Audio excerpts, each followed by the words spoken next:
नमस्कार दोस्तों, मेरे काव्य चैनल चंद्रभान दिनकर कम्मे में आप समस्त मित्रों का हार्दिक अभिनंदन करता हूं।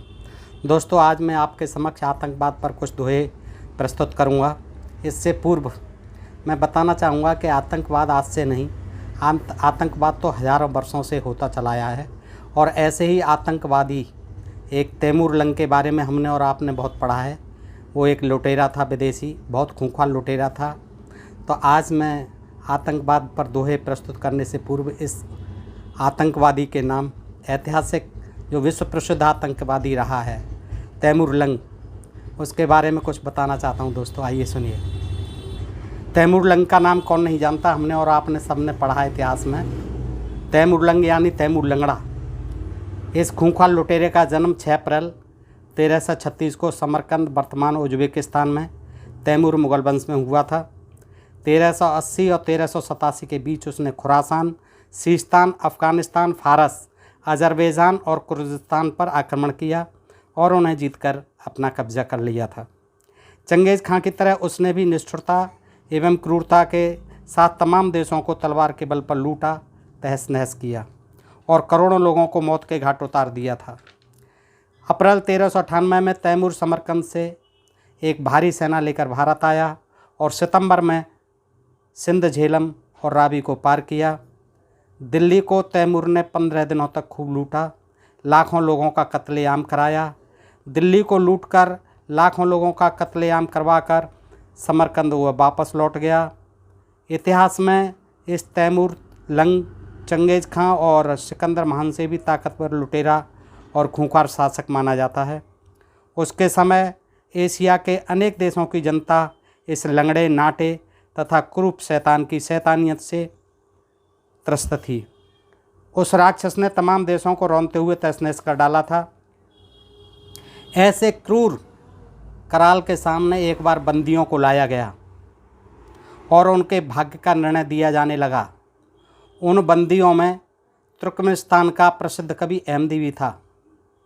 उसे जब पकड़कर तैमूर लंग के पास लाया गया, कवि को, अहमदी को, तो तैमूर ने 2 गुलामों की ओर इंगित करते हुए, इशारा करते हुए अहमद से कहा, मैंने सुना है कि कवि लोग तो बहुत पारखी और विद्वान होते हैं। आप ये बताएं कि इन गुलामों की कीमत क्या है। इन दोनों में से कोई भी 400 अशरफियों से कम कीमत का नहीं है, कबीर जी ने जवाब दिया। यह सुन तैमूर को बड़ा ही आश्चर्य हुआ। उसने पुनः प्रश्न उससे किया कि तो मेरी कीमत क्या होगी। अहमदी स्पष्टवादी एवं स्वाभिमानी था, कवि था। उसने जवाब दिया, आपकी कीमत सिर्फ 24 अशरफियाँ हैं। क्या मेरी कीमत 24 अशरफियाँ हैं? साश्चर्य तैमूर बोला, इतने मूल्य की तो मेरी सदरी ही है। जी हाँ, मैंने उसी सदरी की कीमत तो लगाई है, स्वाभिमानी कवि ने जवाब दिया। यानी मेरे स्वयं की कोई भी कीमत नहीं? तैमूर ने फिर प्रश्न किया।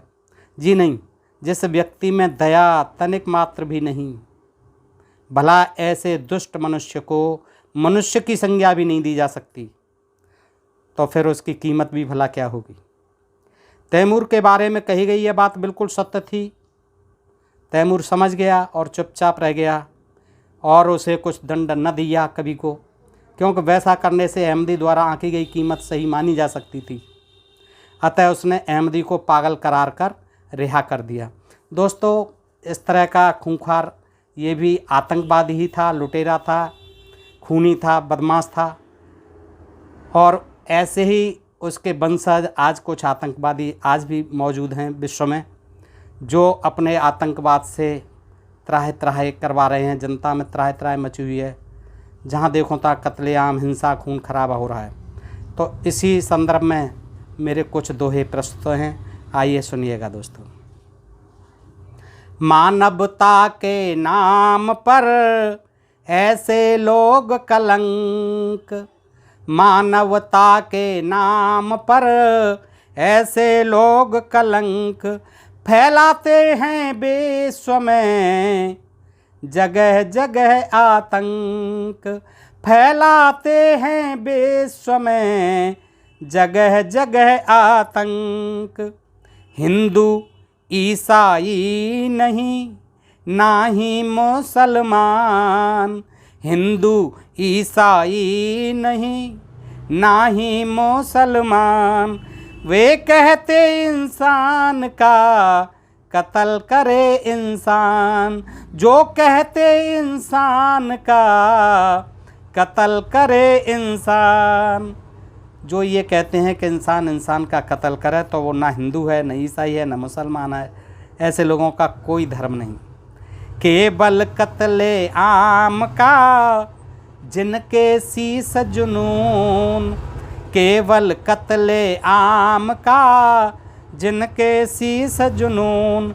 निर्दोषों का कर रहे बन आतंकी खून, निर्दोषों का कर रहे बन आतंकी खून। अपने बेटे बेटियां, मात पिता परिवार, अपने बेटे बेटियां, मात पिता परिवार। उन्हें मारते क्यों नहीं आतंकी बदकार, उन्हें मारते क्यों नहीं आतंकी बदकार। मानवता के शत्रु हैं आतंकी शैतान, मानवता के शत्रु हैं आतंकी शैतान। हिंसक पशु हैं असल में देखत के इंसान, हिंसक पशु हैं असल में देखत के इंसान।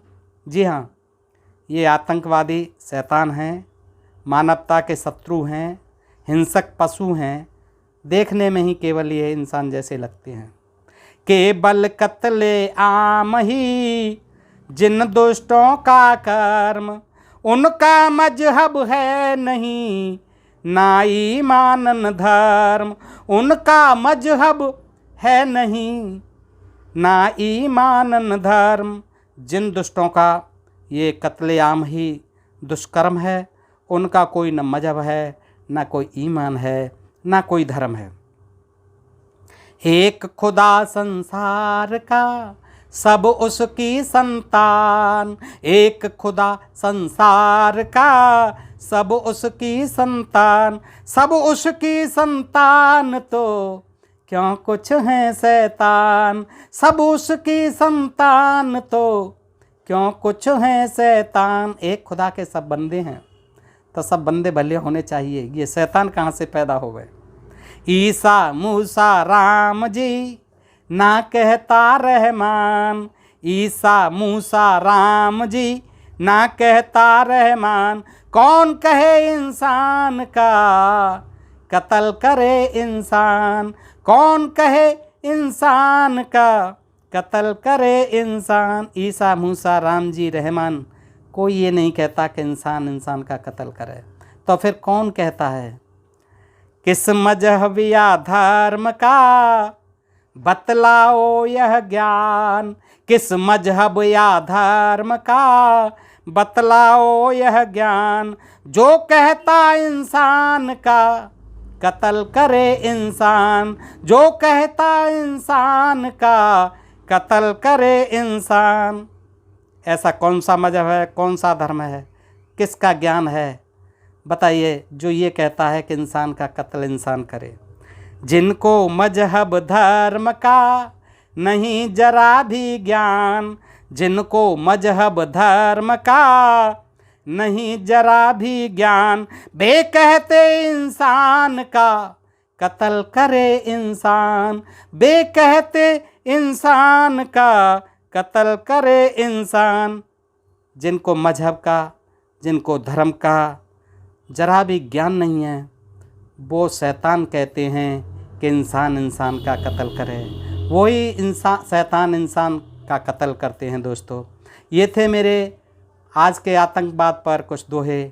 अगर आपको पसंद आए तो आपसे अनुरोध करूंगा कि लाइक शेयर और सब्सक्राइब करके मेरा मनोबल बढ़ाएं, ताकि मैं आपके समक्ष ऐसे ही गीत गज़लें प्रस्तुत करता रहूं। दोस्तों, सुनने के लिए बहुत बहुत धन्यवाद। जय हिंद, जय भारत।